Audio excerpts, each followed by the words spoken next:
Mình là chú Happy Palm Sunday đấy lẽ. Năm mai Palm Sunday kia lễ tôiรับlời xin nè.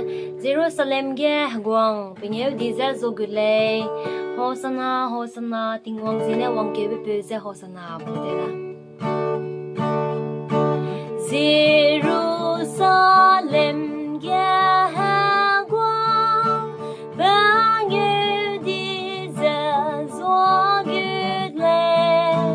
Bầu đi mẹ bùi bói công gia trong tu đề ở chữ tuan Hosanna Hosanna tiếng hoàng dĩ na hoàng kiều ba bê gia Hosanna Hosanna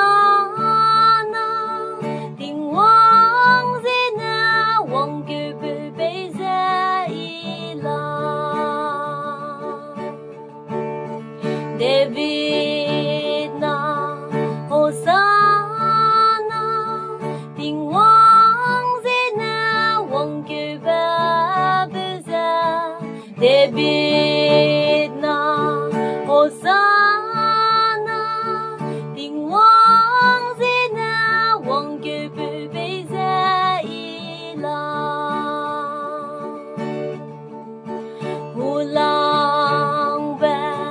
Hosanna tiếng hoàng dĩ na hoàng kiều ba bê gia Hulang ba Hosanna tiếng hoàng dĩ na hoàng kiều ba bê gia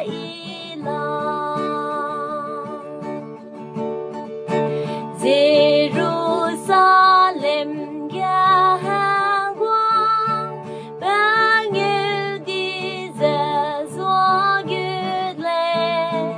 bầu đi mẹ bùi bói công gia trong tu đề ở chữ tuan